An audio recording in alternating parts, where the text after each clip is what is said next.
Episode 60, The Importance of Printed Photographs.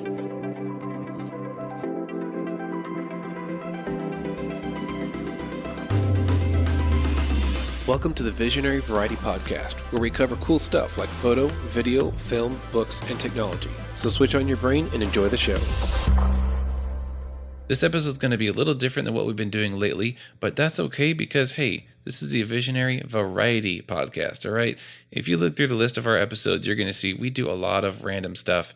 And personally, I'm okay with that right now. Yeah. You know, one day maybe we'll have a geek podcast and then a photography podcast separate, but not right now. One of these days, we'll be able to fire Daniel off of this and be like, go run the Visionary Variety Geek podcast. You're gonna kick me out of here. I know we have a lot of photographers that listen and a lot of just general, geeks and smart people, intellectuals that just love to listen to the other topics.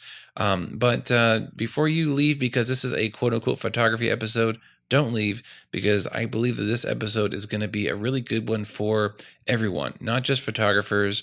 If you have ever hired a photographer in the past, or if you ever intend on hiring someone in the future, please listen to this episode, because I really, really feel this episode could open your mind up to some very important things that you may have not considered before. And that I personally, as a photographer and also as a father of 4 kids, I believe that this stuff is very important. So you're going to find out why in just a few minutes if you listen. So let me first start out by explaining that in this episode, I'm going to be using the word prints or printed photos, but really I may also use interchangeably the word art or physical photos. And what I mean by that is any kind of physically, professionally printed items that are of an image. Now, this is not just a pretty picture in a wooden frame. There's a lot more interesting products out there these days that I'm selling a lot of and that I think are really phenomenal. Of course, there's the canvas wraps, which are really popular and have been around for a long time. Yeah. Now there's new things called metal prints, which are my favorite. It's literally an image printed onto metal, and it's really awesome. That just blows my mind. Yeah, I don't know how they do it, but it looks really cool, and they're super durable, and they look great. And of course, there's photo albums and various other kinds of printed products that photographers like me offer. Now, Don't worry, I'm not trying to sell you on anything in this episode. I'm actually trying to sell you on the idea that having your photos printed, your favorite photos, your family, of your life, whatever, your career, having those printed is important for future generations. And why it's important, we're going to talk about that in this episode. So again, if you're just a normal person, a consumer, if you will, or if you're a photographer, this episode is going to be great for you. All right. So all that being said, let's get started. And I want to start with explaining what I do as a photographer and why I do what I do now, because I haven't always done photography how I do it now. I am very proud to say I've been doing photography for half of my life. That's crazy. You old. It makes me feel old, but at the same time, I'm okay with that, because if I can say I've done it for half my life, that's pretty cool, which is 15 years. I'm 30. So I started when I was 15 as a hobby, and just, it progressed and changed. And I've gone through different phases in my photography, turning it into a business and then turning it into a profitable business. And then now I'm helping other photographers be profitable themselves. And I love that.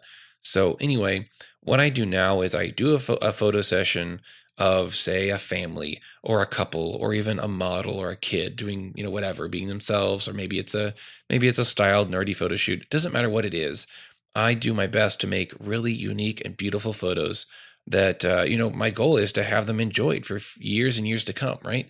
I don't want to just make a photo that they'll say, ooh, thanks for the picture, post it on Facebook, and then they'll forget about it and never enjoy it or look at it or care about it ever again. Like that's my worst fear, is for my images not only to be forgettable, but also to be forgotten. And it's not even so much about me. This isn't like just an ego thing. I want like my customers' memories to be preserved, right? I want them to last. I want my customers to remember their first pregnancy with the maternity photos I did for them.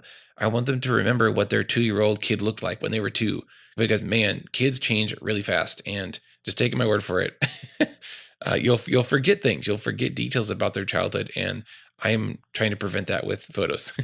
Yeah. My point is, I want these moments in time to be enjoyed in the future. I mean, that's the whole purpose, right? So what I do is I do a photo session, and then I meet with my client, and they get to pick out which images they want printed. And I didn't always do it like this. I used to just do what they call shoot and burn or shoot and share business model, which is I do a photo shoot, they pay me for it, and I just give them the digitals or I give them the edited photos. It's easy, it's simple. There's no way around that. It is the easiest way to do it. But like, is it going to last? Are those photos really going to and be enjoyed and really preserve that moment for future years and future generations? Very, very likely the answer is no. Because if they're just digital files, well, we'll get to that in a minute. But now I have switched as of last year. I've changed my entire business plan. I have changed my entire outlook on photography, on art, on moments and memories. And so my new thing is I'm a print-centric photographer, which means when someone comes to me to hire me, they're going to know pretty quickly that they're hiring me because they're going to get great photos that likely they can't get anywhere else, but they're going to get those photos printed and in physical form to display in their house or to keep in a box to bring out every Thanksgiving or Christmas, to look at. They hire me because they want a really beautiful photo album on their coffee table, or they hire me to get photos to send to their family and they'll put on their walls. So it's all about physical art now. And I like it that way because I know the probability of these photos being enjoyed and staying in the family is so much greater than my previous way, which was just emailing them or giving them the digital files through an online download. Yeah. And, I may never hear from them again because honestly, they forget about me because they forgot about my images because they didn't see them beyond the 1 week of social media activity that most images get. One of the many reasons why I switched over to being a print-centric photographer is because I just kind of looked back and I realized I was like, wow, at this point when I switched, I had only been doing it for 14 years. I said, shoot, like I've almost been doing photos for people for, at this point, almost half of my life. And what do I have to show for it? Sure, I've made some money. I've been able to pay bills, been able to, do things for my family that I couldn't have done before. That's awesome. And that's great. That's what business is about. But on the other side of the coin, what am I doing for these families? Do they even have these digital files anymore after, say, 5, 10, 15 years? My first clients, they probably don't have their digital files anywhere just because it's been 15 years. And that's just kind of a shame. Not for every shoot. I understand not every photo shoot you're going to put on your wall. I get that. That would be a lot. That would be a lot of space used up and a lot of, random photos. But there are those photo shoots that do need to be on the wall somewhere, or at least, in a bedroom or in a box somewhere where you have these photos to keep with you. And when that doesn't happen, it's kind of a shame. It's kind of sad because you're losing those memories that you paid for. You spent time to have them made. So I realized a lot of my digital files, if not most of them, were pretty much just gone in the digital ether. As I say, collecting digital dust on a hard drive somewhere. Maybe not even. Maybe it's not even on a hard drive anymore. And I just realized I got to do something different. Like I need to move my focus to more long lasting images. Yeah. And that's what I did. And I'm really glad I did because I already can tell just within a few months of doing this change, I can tell that my images are having a much better effect and they're being enjoyed. That's the big thing that I want. I want them to be enjoyed. Oh, the cringe if you know all the photos that have been deleted by accident in your past. Oh, man. Yeesh. Yeah, and the digital files, as secure and as solid as we think they are, they're actually very vulnerable, mostly to change in time. Not that the image changes. They don't change. There's no corrosion. You're never going to get an old digital file that won't work because it's just old. That's not how digital files work. Unless it gets corrupted. That's a different thing. But digital files themselves, there's so many ways they can get lost or corrupted or deleted, most of which accidentally. MySpace. Like MySpace. Yes, we just talked about it on the last episode. I myself am a victim of the MySpace data loss of we got to name it like something really big, like the Great MySpace. Well, people are probably thinking MySpace. They're like, come on, really? That's old school. But, I've read a couple articles here and there that Facebook is only going to keep your photos for so long. And I was like, wow, I think there was a service you still provide that it's only good for like 10 years. And I was like, wow, I have photos on there that are older than 10 years. So, wow, that's going to be crazy when Facebook, loses all their photos and videos like MySpace did, or something. Yeah. I mean, there's two sides of the scale. For the naysayers out there, they're like, well, I want digital because, it's at my fingertip. And that's the same with the print. It's at your fingertip. Corruption can happen on the internet, or it burns, the paper, or it gets crumbled or hurt by a kid. But still, Yeah. I think having a print, it's there. You can touch it. You can see it. The benefit of having a print, you're pulling people off of the digital, people off of Facebook, getting sidetracked and staying in the moment. Like, hey, look, here's this from when, in the past. And so it's keeping the conversation alive instead of, oh, by the way, so-and-so on the social media said, and then conversation's over. Like, what would you rather do in 10 years? Like, do you want to go and gather around a little screen and like log in and try to remember a password and then try to browse through years of folders and files to find those pictures and then look at them on a little screen? Or would you rather just sit down on a couch and look through an album, or hand the printed photos around, your family to look and feel like that's just so much better of an experience? A lot of it's to each his own, but come on. Right. I could pass on 4 or 5 photos while we're scrolling, and I have to show one individual, like, hey, here's 5 photos. Okay, now go show grandma those 5 photos. Now go show Johnny this 5 photos, and they have to scroll with their finger instead of passing like a printed, like, here, just keep the chain going of photos that we're passing along the family and friends. You're right. They're to each their own. And, I'm not going to shame some photographer that doesn't do prints, or I'm not going to try to convert someone over to my way. I'm giving you my experience and my viewpoint. So take it for what it is. But I do feel that this might really help a lot of people preserve their memories. Yeah. So I'm glad you brought that up. But and prints are not indestructible. Obviously, they're vulnerable to their own types of damage and aging and things like that. But I feel that if you have something physical in your house, you're going to take care of it better than you will a digital file, because we have so many digital files. My goodness. I guarantee you could open up your photo album on your phone and just scroll and scroll. I mean, go through thousands of files. Like, where are those going to be in 10 years? We just don't take care of our digital files because there's just too many of them. But if you have a few quality printed works of art in your home, you're going to take care of those. Even when you move, you're going to protect them and be careful with them because they have value. And digital files just don't have value anymore because there's so many. And because you have to go through so many devices to just view it, it's just not the same as a physical piece of art. Yeah, sure. So let's talk about the problems of the digital files and really the lifespan of digital file. So I did some research and I found some really shocking numbers concerning how long do we have digital files, and also how long do storage devices work, and lastly, how long do social media posts last as far as being visible to people. Sure, they're always going to be there in your timeline album or in a picture photo album, but how long is it that people really get to see that post? So let's start with storage devices. The Library of Congress, they have a department that does basically digital file backups and things like that. It's called the PRTD. Look it up. The PRTD, that stands for Preservation Directorate, Research and Testing. So what do they preserve? Everything that the Library of Congress has: historical documents, historical photos, all kinds of books, obviously, and documents of all kinds. They are digitizing them and preserving them. And within the Preservation Directorate, they've got research and testing. So these guys are asking the big questions and the important questions of how long is this hard drive going to last? It's great that we can digitize the Declaration of Independence at 300, megapixels. You can zoom in and look at every fiber, but you got to store that file somewhere. Yeah. How long is that thing going to last? And how long will that device even be readable by computers in the future? So all that to say, these guys are really smart, and they've done some seriously scientific experiments, and they know what they're talking about. So based on their research, USB drives last an average of 5 to 10 years. And that's also based on how many times you plug it in and use it. Because every time you access it, it's kind of like mileage on your car. It's just wearing it down a little by little, not just physically, but also electronically. And if you plug it in and use it a lot and read and write to it a lot, which is the key, your USB drive will last a shorter amount of time. That's crazy.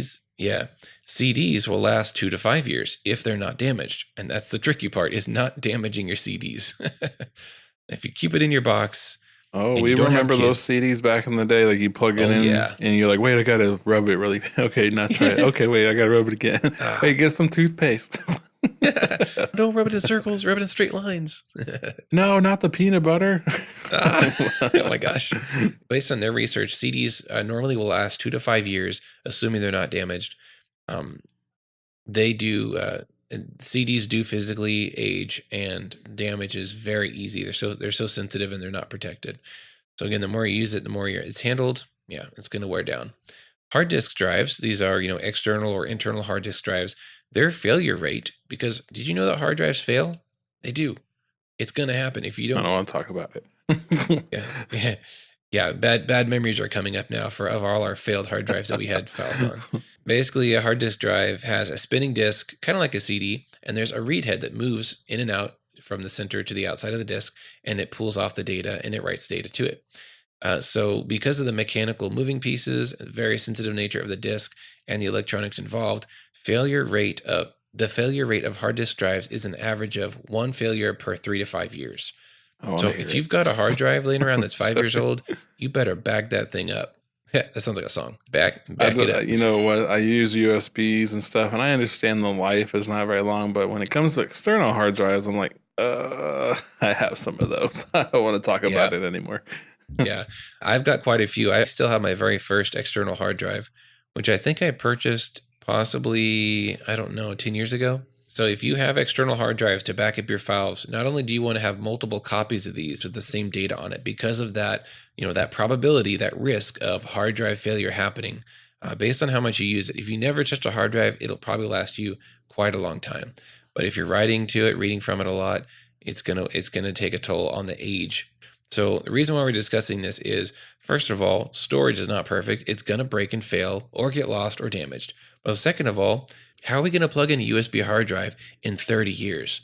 We don't even have USB 2 or 1 ports on most computers now. They're moving to Thunderbolt.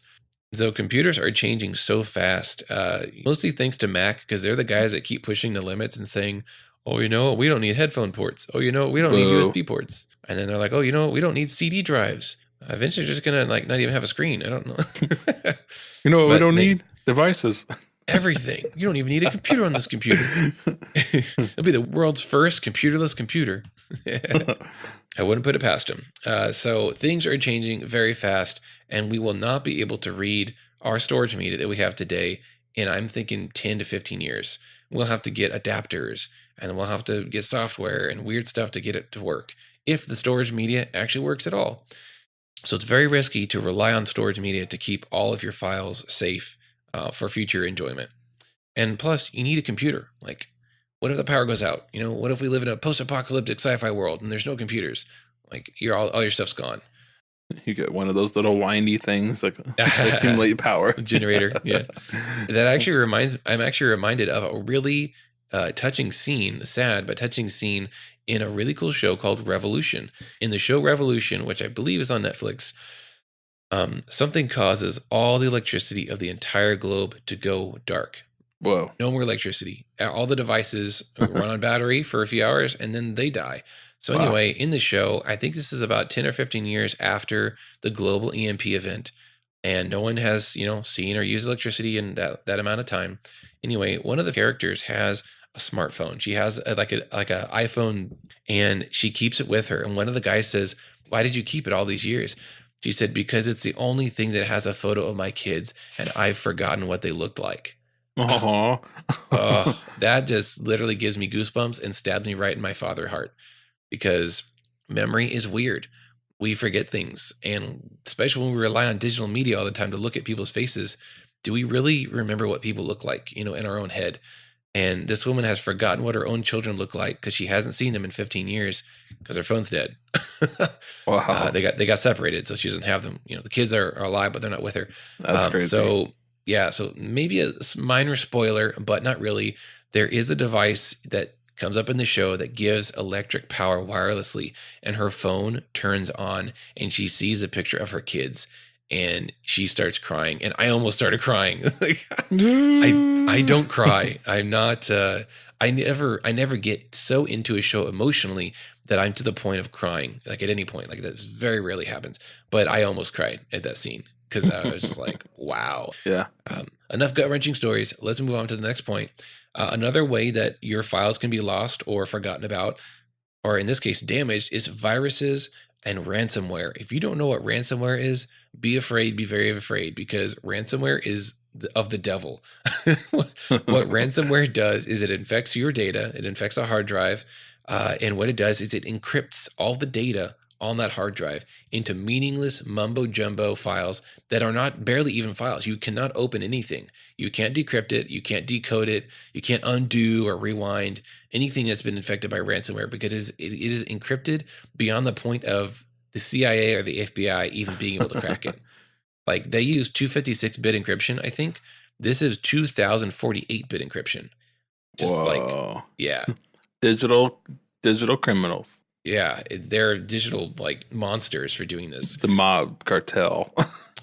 Possibly. There are probably some connections with them because this stuff makes money. And what happens is on the screen pops up a message. It says, your data has been encrypted. If you do not pay X number of dollars, often up in the hundreds or even thousands, or in some cases millions, if you do not pay this dollar amount, the only way to decrypt your data will be lost. And they, the bad guys, are the only ones with what's called the decryption key. They have the only way to decrypt your data, and they will not send it to your computer if you do not pay the money. So it's ransomware. It holds your data ransom, and it's awful. And it's happening to normal people as well as very important companies. There was, I think, 50 or something hospitals that got ransomwared and encrypted in Europe. And I mean, people's lives were on the line because they could not pull up, case files, and they could not pull up medical records because it was all encrypted. This happened to a police department. I think they had to pay $1 million to decrypt the files, and they did it because they had, criminal, they had criminal stuff they had to fix, and they had to, they had to do their job. So it's real and it's out there. And of course, there's just run-of-the-mill viruses that will wreak havoc and, delete your files and stuff like that. All right, next thing is device replacement. We're all pretty much getting a new phone every 2 to 3 years. Cell phone plans and phones breaking, phones getting, maybe not you. You might still have the first Android ever made, but I need one because my kids and or I destroy my phone every 2 years. Oh, you're talking about, I have that big brick that you have to carry a battery with the big antenna. the portable car phone with the suitcase phone. Well, that's cool though. I want one.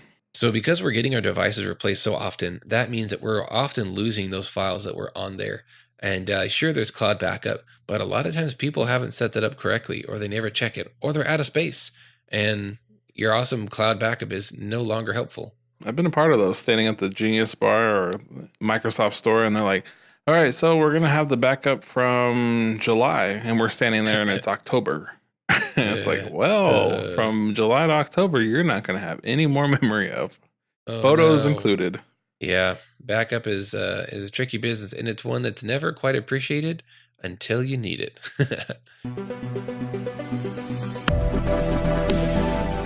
If you're enjoying this show, hey, why not share it on social media and comment your opinions and experiences on the Facebook page because we want to hear from you.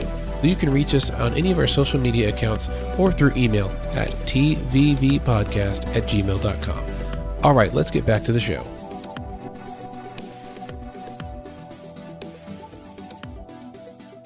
All right, the next point is social media posting. So I looked up quite a bit of articles about how long social media post is visible and active.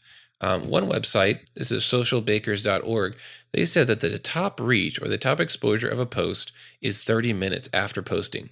What? So yeah, you post it, your friends are going to definitely see it within that 30 minutes. Not all of them, because Facebook's algorithm is, junk. Wait, that's in another episode. But the big top reach of a photo post is within 30 minutes. That just doesn't make me like Zuckerberg anymore. Right. Another website I looked up was it's called Business Number 2 or business2community.com. 2 is the number 2. Mm-hmm. They said that a Facebook post lasts 3.2 hours on average until it is just kind of not really showing up on anyone's feed after that point. Yeah. So it's a very short attention grabber. It doesn't last very long. Now, if someone comments on it, it's a different story. That'll kind of bring it back up in the feed. And if it gets lots of attention, that'll bring it back up because Facebook's saying, hey, this thing's actually important. Let's bring it back. But you don't always get that. So you have 3 hours to woo somebody. And if Facebook doesn't think you're good enough, it's like, Yeah. And I've noticed I'll do a post that doesn't really get a lot of interest, and then someone comments on it, and then someone else comments on it, and I can tell it's popping back up in feeds. And Facebook is promoting it because it says it thinks it's more important. And the next thing I know, I've got 10 more comments within like an hour. See, if y'all don't believe us, go strange. check out that episode we did about algorithms and all that fun stuff. Yeah. Yeah. The social media episode was very disturbing and frustrating, but educational. So all this to say, Facebook and social media posts are not a great way to preserve your memories. Yes, you can find that photo in your timeline photo album, but honestly, you're going to have to scroll through all your other timeline posts to find that old photo. And that's just not very reliable or fun or easy. And again, you have to have Facebook login. In 15 years, are you going to be able to log into Facebook? Will we even have Facebook? Yes. I'll be that person that's still holding on. Oh my gosh. No, Facebook will become the new MySpace. That's scary and sad. Maybe Google will buy it. It'll be Google Book or Face Google. Or someone's just a jerk and calls it Book Face. We don't know where Facebook will be in 10, 20, 50 years. Likely it will not look anything like what it looks like right now. It will probably have been turned into 10 different services and bought by other people and deleted and lost and who knows what else. Honestly, I think computers will be inside of our own brains in 50 years. Like there will no longer be buttons to push or interfaces or keyboards to use or screens for that matter. It'll be inside of our own head. So at that point, we really don't know where all our files will be. Okay, so we've talked about the fickleness of digital files and the danger of relying on digital storage media to preserve all of your big milestone memories and your favorite moments, right? Not the wisest choice in the long run. We're talking big picture stuff here. Let's talk about the enjoyment factor of photos, digital files versus professionally printed photos on your wall. So the enjoyment factor is kind of a phrase that I'm sure I didn't make it up, but I haven't heard anywhere else. I feel like I made it up, but surely someone else uses it. But it's kind of an abstract quality or value of a photo that basically means how well are you enjoying this photo? Are you enjoying it as much as it could be enjoyed potentially? Like, are you reaching maximum enjoyment of this photo or of this memory? Now, when you're looking at a photo on, say, Facebook on a laptop or computer screen, what is the maximum size that you're really seeing? You're probably looking at around a 5x7 size or possibly an 8x10. Yeah. If you're viewing it large, if you're big-ish screen, with all the stuff like the header, the comments bar on the right, and stuff on the bottom, and the space on the left, like the photo is not full screen. You can do full screen if you hit F, I think it is. No one ever does that. Ain't nobody got time for that. They're just looking at pictures, they ooh-ah, and they scroll past it, and they never think about it again. The maximum size you're looking at is anywhere between a 5x7 upwards to an 8x10 possibly. Yeah. And on top of that, the problem is you're looking at it on an electronic screen. When you're looking at a photo on an electronic screen, the color is wrong. Did you know that? Mine's always right. Yeah, I knew that. I have the perfect screen. Everyone else's screen is wrong. I actually had a photographer write me maybe 2 or 3 days ago, and she said, "Why do my photos look different on different screens? I can't get it to look the same." And after I finished giggling to myself, that's because no screens were made alike. Like literally, screens are made differently. They use different technology, different qualities, different companies and brands. And if you put 2 computer monitors next to each other that are different models and makes, and you have the same picture on them, it's going to look different on those 2 screens. If you bring a phone to the mix, it's going to look different on phone, tablet, different on tablet. Some pictures may look a little more blue. Some may look a little more orange. Some are brighter, darker, contrast and detail. Everything is just up in the air. You just do not know what you're getting if you're relying on an electronic screen to show you a photograph accurately. It literally can't show it accurately because of what the screen is and how it works. Yeah. So what is the most accurate way to see and enjoy a photo? It's in print, professionally printed, color corrected, and professionally edited photo. That is the only way to ensure that you're looking at the colors correctly. Now, the only problem left is your eyes. Your eyes may not be seeing color correctly, but we're not going to go there. That's your problem. But the most reliable way to enjoy quality photographs as far as color, detail, dynamic range, all that stuff is having it printed because the color's not going to change. You could print it 4 times next to each other and they're going to look the same. But if you look at it on 4 different monitors, not the same. the way I visualize it is when I edit a photo on my monitor, I know it looks accurate. That's how I want the photo to look. I save the JPEG, I send it to someone, or they see it on Facebook, and literally what happens is it gets bottlenecked down into their screen and the quality is lost, especially on Facebook. I mean, they literally cut off quality on Facebook. But the second someone views it on a screen other than mine, they're seeing it differently than what I saw it. And they're seeing it at a different quality than I intended it to look like.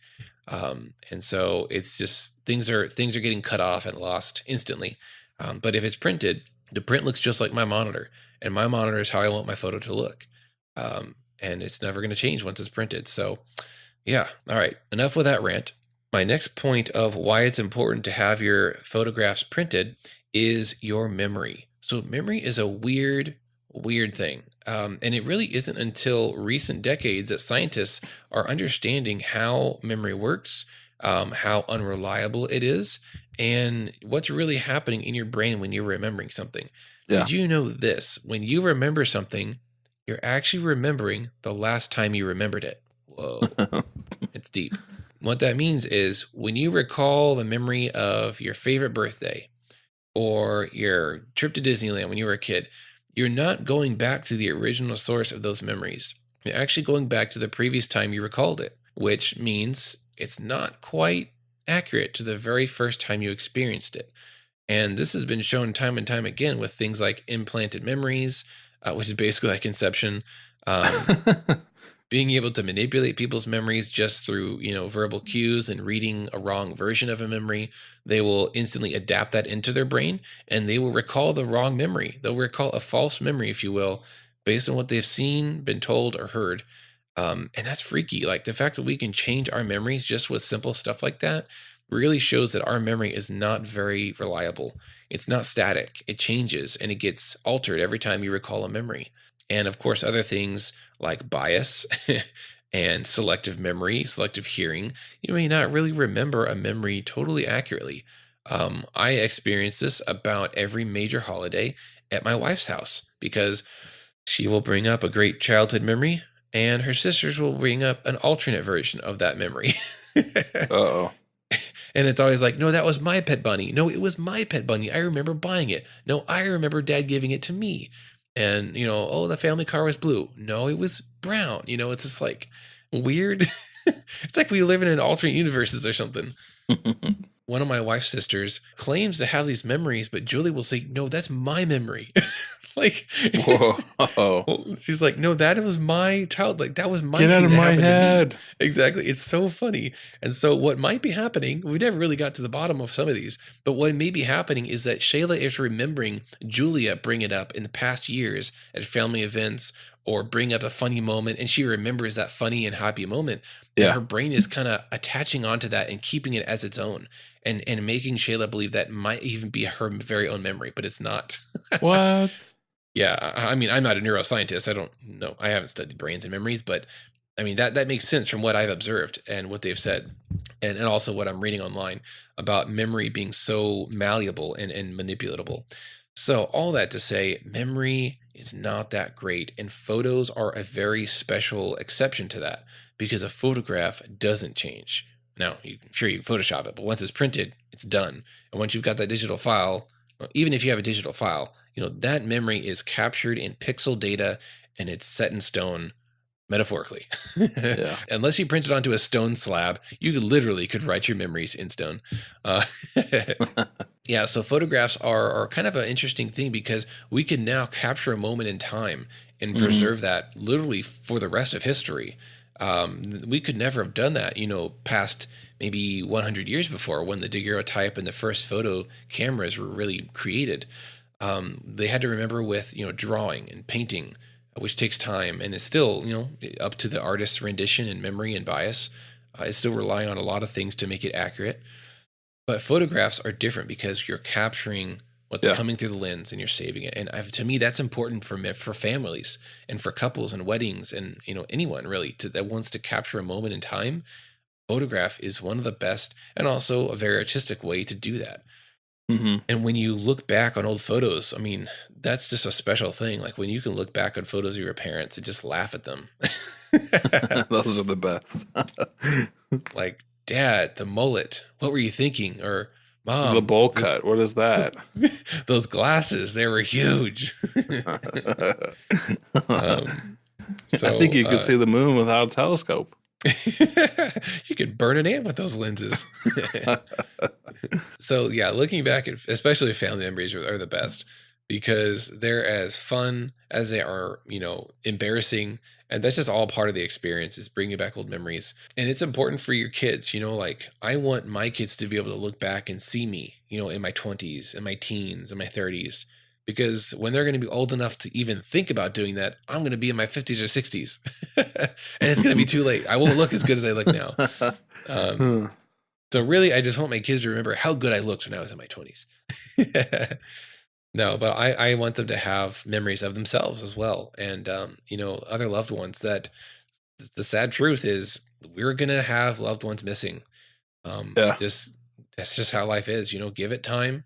It could be a year, it could be 20, it could be a week. You just don't know what life is going to do. And I hate to get morbid and emotional here, but I have a client who I did bluebonnet photos of her last year with her father. And her father was very sick, very weak. He could barely get out of the car and stand for a photo, but she really wanted it. And, it's not like we were endangering him or anything. He was able to walk over. But we got him into a photo, and I got this beautiful sunset behind them, bluebonnet photo with him, his daughter, which is my client, and her kids. And it was a great photo. And she loves this photo because it has such priceless value. Not only is it, obviously just a good photo, and she has it printed, of course, but there were no other good photos of him. Like in the past 15 years, there just wasn't really anything. And when you're looking at a good, clear, artfully, professionally made photo, it's just different than a snapshot. It just has a different value than a grainy, blurry, out of focus, or whatever dark cell phone photo. Those can be great. Like not anything about cell phone photos. Like you've got quality memories on your phone. They're quality memories nonetheless. But a professionally made, beautiful portrait is just another level on top of that memory, and that it just really helps you recall the memory of that person. Yeah, I feel. Yeah. And she is so glad that she got that done. She said, this is the best thing I ever did, was getting a photo shoot done of my family with my dad involved. Yeah. Because he's not with them anymore. And that he passed away earlier this year. So she has those photos to help her remember and to show her kids. Her kids are pretty young. They're like 6 and 3. And, they're kids. When they grow up later, they'll want to know about grandpa and they'll appreciate that photo. So, and I have that mindset at weddings too. When I'm photographing families and there's grandparents involved, I make sure to get as many good photos as I can of the grandparents, whether they're with the grandchildren during portrait time or if they're dancing on the dance floor. I am going to get some good pictures of them, by golly, because you just don't know how much longer they have. And that's important. So good photos can capture that and help you recall memories. Printed photos can make that memory last much, much longer. And you can hand that down to your kids and their kids and their kids and so on. Yeah. So my last point is that physically printed photos, if they're done, if they're edited nicely, they're photographed nicely, and they're printed on high quality stuff, whether it's a framed portrait, a canvas, metal, whatever, an acrylic, there's all different ways to display your photos now. It adds such a beautiful touch to someone's home. I'm actually teaming up with some realtors, and I'm offering a gift through them, through the real estate agent to the client, to make their house into a home with getting photo shoots done and putting those prints on the wall. It's so important. I've got so many clients over the past years, and this is one of the reasons why I made the switch, is that people always said they would print the photos. They always said, oh yeah, we're totally going to get prints and put these on our wall in our bedroom, give it to mom and dad, get a photo album made. And they never did. And that's just a shame. Like you just did those memories such an injustice. You just paid good money for photos, and now they're going to have about 2 years of life and statistically disappear after that. And, I'm not offended, but in a sense, it's kind of an injustice towards me because I just put 10 years of experience, 15 years of experience into making these photos great. And you're not going to do anything with them. Like they're not going to serve a purpose past, this year or next year. Yeah. I'm not offended. I'm just saying theoretically, I could You sure about that? I ain't mad. I ain't mad. I'm salty though, but I ain't mad. So yeah, countless customers have always made big promises. Either, oh, I'm going to print it, when I let customers print, or they'll say, oh yeah, I'm going to order prints for this, like after the photo shoot. They never do. They never get around to it. And it's just sad because life gets in the way. I understand money isn't there. I understand that too. But do something to prevent that from happening. Save up a little bit before you do the shoot. Pay for the prints in advance so you won't forget about it, because you got to get these things physically reproduced into the real world. Not every single photo. I'm not saying put 20 canvases on your wall. That's ridiculous. Yeah.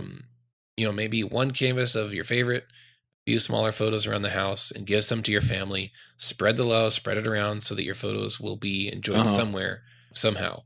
And of course, a photo album is, if you really want to have every photo of a photo shoot, just get a photo album made by the photographer, and they can cram most likely every photo into that book, and boom, you got it all right there. These things will become heirloom items when you're gone, because your kids will hopefully still have them, and they can enjoy them. They can give it to their kids. I love looking back at old photos of my grandparents. Like, it's just a trip through time, really. It's like time travel, because you kind of get a glimpse of what was fashion like. What was it like to take a picture? What kind of fads or trends did they do? Like, what was normal back then? And then beyond that, you just start to wonder, like, what was it like to be in the 1930s, Like, they went through the Great Depression. Especially if that person's there, they kind of, it throws them back, and they're like, oh, I remember that photo and why we were there and what we were doing. Totally. Yeah, it takes you back. A good photo will take you back in time and help you to relive a memory.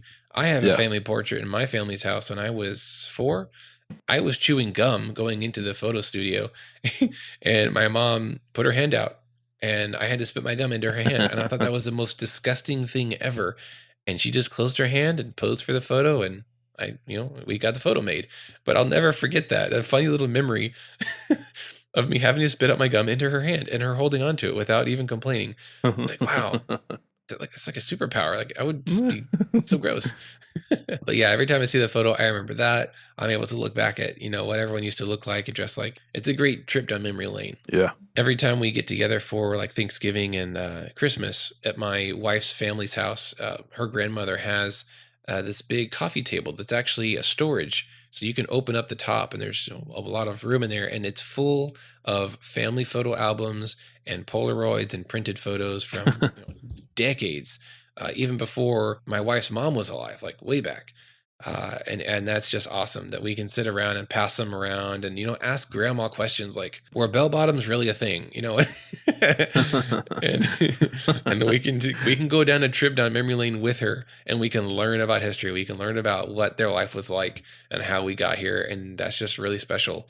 And I fear that a lot of families will not have that same experience because they don't have anything physical in their home. They just have digitals that are being lost and forgotten about, yada, yada. I've already given my spiel about that, but yeah, hopefully, nailed the point home. But we'd love to hear from the listeners out there. How do you feel about this? Do you agree? Do you disagree? Have you lost digital files and you wish you printed them? Do you have printed photos in your home? And what are some ways that you get to enjoy looking at portraits and memories and going down memory lane with your family? I'd love to hear some of those stories from you guys out there listening. So you can email us or comment on the social media posts and let us know. Well, that's it for this episode. Thanks for listening, and we'll see you next week. If you like this show, be sure to subscribe on your favorite podcast app. You can also find our previous episodes there and listen whenever you want. We love to hear from our listeners, so if you have any comments or suggestions for future episodes, you can reach us at tvvpodcast@gmail.com. Thanks for listening, and have a great week. I mean, I'm pretty sure there's a handful of people that have died on Facebook Live. Probably. Oh my goodness. I'm pretty sure dying on Facebook Live is a violation of their terms and service. So